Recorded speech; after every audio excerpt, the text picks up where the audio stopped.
Misalnya mukul ke kepala kan, ke muka nggak boleh gitu. Jadi pada saat kita nggak, dia mukul kepala sehingga waktu itu sempat jatuh, sempat dihitung 1, 2, 3, iya sempat. Terus waktu itu ibu saya sempat nonton sama ayah saya, almarhum.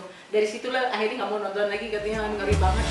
Your beautiful smile, your beautiful life, we're waiting for you to shine bright. It's never too early or late to start. Assalamualaikum warahmatullahi wabarakatuh.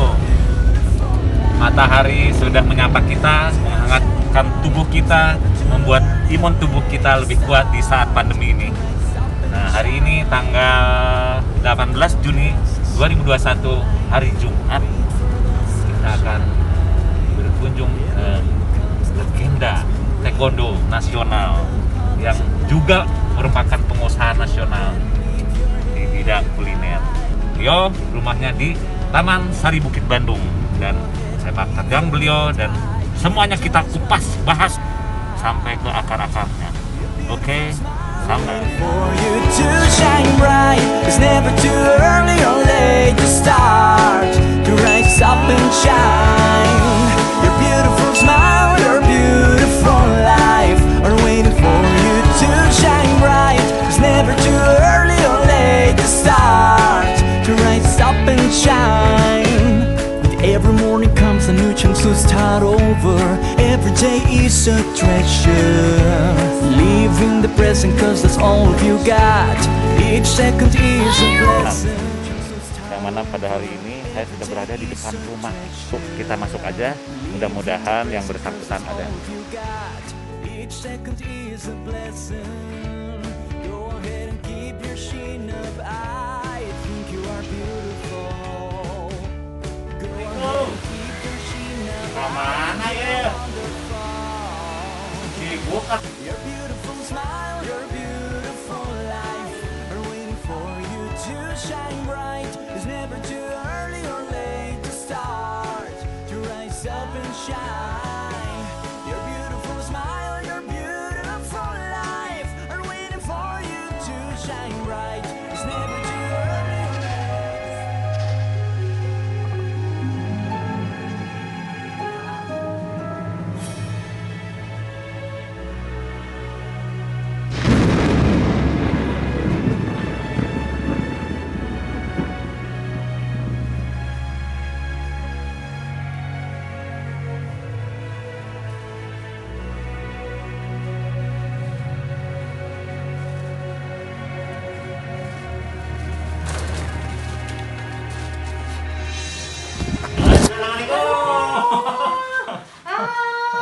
Wah, dengan punten ya, mengganggu, lagi sibuk. Iya, ini lagi ada pesanan. Yes.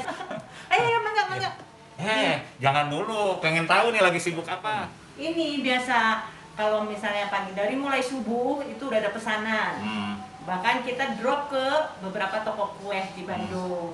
Ya. Nah, kalau dari sekarang GoFood juga kadang-kadang datang, terus ada pesanan. Ya, gitulah sekarang sehari-hari Ya. kerjaannya Nah, memasak, ngulek.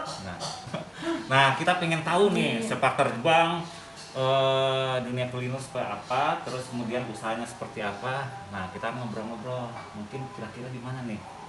Soalnya harus kita gali. Mungkin ada strategi, resep bisnisnya supaya sukses, mungkin bisa dibagi ke teman-teman sobat semua di seluruh Indonesia. Oke, kita lanjut aja ke sana. Aku pengen lihat nih yang sedang disiapin apa nih. Ini pepes ikan mas duri lunak. Loh, ini ada pesanan. Ini nanti paru goreng. Ya. Ada juga paru yang dalam Pepes bentuk ikan mas ya. pepes Nah, ikan berapa mas gram duri ini yang lunak. sebesar ini? Ini sekitar 700 gram. Gitu. Keistimewaannya nih, ini Keistimewaannya satu, itu durinya lunak karena kita proses pengukusan itu sampai kurang lebih 8 jam. Ya. Jadi ramuan dan bahannya juga itu full bahan-bahan alami tradisional. Jadi Wah, itu mantap. sangat bagus banget untuk kesehatan. sehat, enak.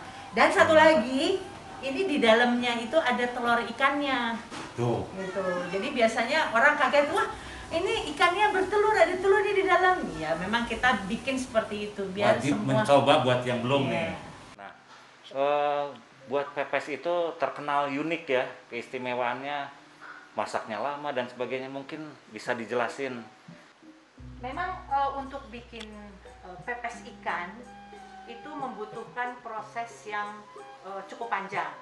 Juga ada beberapa tahapan yang harus kita lalui gitu ya. Nggak simple, nggak mudah gitu kan. Makanya kadang-kadang orang kalau bikin di rumah, aduh males ya, ribet banget. Ya sudahlah, mendingan beli gitu. Nah, mungkin di sini saya bisa jelaskan sekilas bahwa proses pembuatan pepes ikan duri lunak itu dari mulai ikan segar datang itu kemudian kita cuci, bilas sampai benar-benar bersih, dan kadang-kadang kan itu suka ada licin-licinnya, itu kita sampai bilas beberapa kali. Nah setelah itu kita kasih beberapa ramuan rendam seperti garam, kemudian jeruk nipis itu biar hilang bau amisnya, kemudian kita rendam semalaman. Nah besok hari itu kita cuci lagi sampai benar-benar bersih, baru kita campur dengan ramuan-ramuan alami yang sudah kita siapkan. Itu seperti kunyit, jahe, kemudian kemiri, kemudian serai, salam, itu kan benar-benar bahan-bahan alami yang untuk kesehatan, gizi tinggi, protein bagus, sehingga benar-benar itu bagus untuk imun badan kita. Nah setelah dicampurkan dengan bahan-bahan itu tadi, barulah kita proses pembungkusan sampai dengan pengukusan. Nah pengukusan ini yang memang kita butuhkan waktu panjang ya, 8 sampai 9 jam agar benar-benar ini bumbunya meresap, kemudian tulangnya juga jadi, durinya juga jadi lunak gitu. Sehingga ini bisa dikonsumsi dari mulai anak-anak sampai kemudian yang udah sepuh, atau bahkan untuk yang sakit ini bisa membuat badan itu menjadi enak dengan makanan-makanan seperti ini ya. Gitu. Bisnisnya bukan hanya pepes, tapi banyak ternyata. Banyak menunya. Ini ada juga paru goreng dalam bentuk frozen. Ini udah matang. Nah nanti tinggal kalau misalnya mau di rumah tinggal goreng 5 menit, 10 menit langsung dimakan. Kadang ada juga yang minta digoreng di sini, kita bisa bikinkan untuk langsung di. Ini makanya tadi udah makan pagi kenyang ya, tapi begitu melihat harumnya rasanya udah langsung lapar lagi. Ingin mencoba, tapi nantilah di lain kesempatan. Kita ngobrol aja dulu. Ya, ya.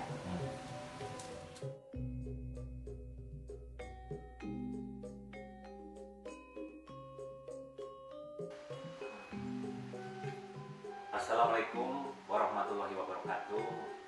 Pagi yang cerah. Nah, tadi sudah menggerebek istilahnya. Beliau sangat sibuk sehingga pada saat bel nggak ada yang ingin menyapa.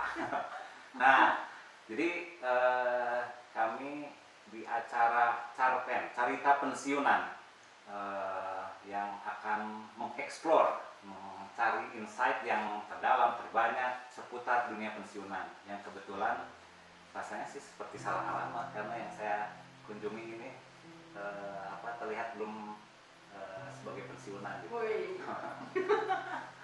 Jadi masih awet muda gitu. Jadi saya sangat bersyukur, kebetulan ini salah satu anggota keluarga kami yang terdekat, saudara kandung, mengambil pensiun dini, kemudian ada usaha dan sebagainya. Tapi pasti banyak cerita menarik di dalamnya, dan itu tak lepas mungkin dari masa kecil dan sampai sekarang. Kalau boleh dibilang pensiun udah sampai usia atau tahun berapa? Dari Juni 2015. Boleh melihat tampangnya kayak siapa sih gitu. Nah inilah legenda kita, the legend Ibu Nita. Oh, iya. Nah, silakan dibuka ininya, maskernya. Bukan dulu masker nih. Iya. Tuh, Nah, masa jadi, pandemi ini ya. iya. Nah, boleh ceritain sedikit deh tentang masa kecil sampai sebelum bekerja. Nah, kayak gimana sih masa kecil? Sekolah di mana, hobi dan sebagainya, sehingga langsung kerja ya di dunia perbankan. Mangga? Oke, saya putra dari Dadan Soekarna beserta ibu saya namanya Sonia. Kami ini sebetulnya kakak beradik.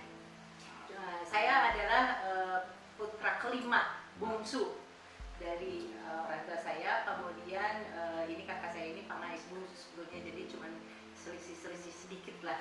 Mana yang lebih tua? Kalau tampak. Nah, dulu memang kami ini waktu sejak kecil dibiasakan sama orang tua kami untuk selalu aktif mengikuti kegiatan itu, baik olahraga, baik itu musik, sampai dulu kita semua ya dilesin berbagai macam olahraga. Kakak saya ini bela diri, silat, saya taekwondo, saya kalau yang cewek-cewek tuh senam, bahkan sampai ke nari jaipongan pun itu dilakukan, latihannya teh di rumah. Wah, pokoknya seru banget lah. Bahkan kakak tuh mewakili Indonesia, khususnya Jawa Barat ke Jerman ya. Iya. Senam, pertukaran pelajar. Senam itu kita yang perempuan-perempuan kakak beradik ikut senam, kemudian dikirimlah ke Jerman. Waktu itu saya masih usia kelas 4 SD lah. Tapi sempat senam juga kan? Iya, itu senam. Kemudian kakak saya yang paling besar itu masuk di nari dance gitu, itu ikut kejuaraan-kejuaraan Asia ya. Pokoknya kita di masa kecilnya itu yang kegiatan-kegiatan kita tuh memang aktif semua lah gitu. Alhamdulillah kegiatan-kegiatan yang positif. Nah, kemudian singkat cerita, mungkin dulu belum ada gadget gitu ya. Wah, belum. Jadi aktivitasnya banyak yang fisik. Iya, aktivitas kegiatan lebih banyak di olahraga. Ya. Kemudian singkat cerita kita udah sekolah masing-masing sibuk, kemudian lulus sekolah. Bahkan waktu sekolah itu SMA itu saya ikut taekwondo. Sempat hoki, kakak saya juga yang perempuan itu hoki. Saya sempat hoki, sempat olahraga tim Kota Bandung ya. Iya, mewakili ikut pon malah. ikut pon. Asalnya senjatanya stick, atau jadi kaki. Nah, terus ceritanya saya udah macam-macam olahraga nih dicobain segala macam. Ternyata nggak ada yang cocok lah, walaupun itu sempat ikut prapon waktu itu hoki. Cuman saya pikir aduh capek juga ya kalau hoki lari depan ke belakang, lari lagi ngejar bola dan segala macam. Akhirnya coba ikutin taekwondo karena waktu itu ada temen sempat ngajakin. Ternyata olahraga taekwondo ini sangat-sangat menunjang dari yang sebelumnya saya sudah miliki, kayak misalnya split, karena itu didapat dari senam kan. Pengen tahu nanti splitnya kayak gimana nih. Waduh. Masih mantep nggak? Udah nggak Tapi bisa. sebelum taekwondo nih, seingat-ingat saya ada yang namanya olahraga K yang membuat mungkin trauma jadi nggak dilanjut. Boleh disebut atau masih ingat nggak? Berkuda. Nah, itu keren nggak? Itu pernah juga ikut. Nah, ceritanya sedikit yang unik tuh mungkin sampai digotong ke rumah gitu. Nah, coba cerita dikit deh. Ya, itu waktu itu SMP. Waktu SMP saya ikut ekstrakurikuler berkuda karena saya pikir aduh ikut basket bosen, ikut ini bosen, ekstrakurikuler apa ya yang aneh. Waktu itu dalam pikiran selalu nyari sesuatu yang aneh. Ternyata ada pilihan berkuda. Oh, kita ikut yuk berkuda. Akhirnya ikut berkuda. Latihannya itu di kavaleri, kuda-kuda tinggi itu yang Australia. Ikutlah latihan segala macam. Yang naik masih SMP gitu. Iya, naiknya sampai didorong gitu kan. Terus setelah walaupun udah tomboy ya waktu itu. Sampai sekarang gitu. Nah, terus latihan berkuda, ternyata kudanya waktu itu ngamuk sampai loncat-loncat. Akhirnya saya terpelanting. Bukan kuda lumping gitu ya, bukan. Bukan. Jadi kuda luar negeri sebetulnya. Iya, kuda Australia Iya, dan tinggi-tinggi. Akhirnya kudanya ngamuk, terpelanting, saya terlempar, jatuh. Posisi jatuhnya juga mungkin karena nggak pas sehingga di sini kena, terus langsung digotong bawa ke rumah. Akhirnya ibu saya bilang ya sudah nggak boleh lagi latihan ini. Semua isi rumah waktu itu panik semua karena udah ini ya digotong, kemudian udah kayak gini. Iya, ini sempat parah ya? itu retak atau patah. Retak, ya? Ya, jadi sempat digips dan segala macamnya, sudah itu tinggalkan. Jadi nggak naik kuda lagi, nggak trauma. Sekarang kalau naik kuda nggak takut. Waduh, enggak lah. Mungkin itu aja.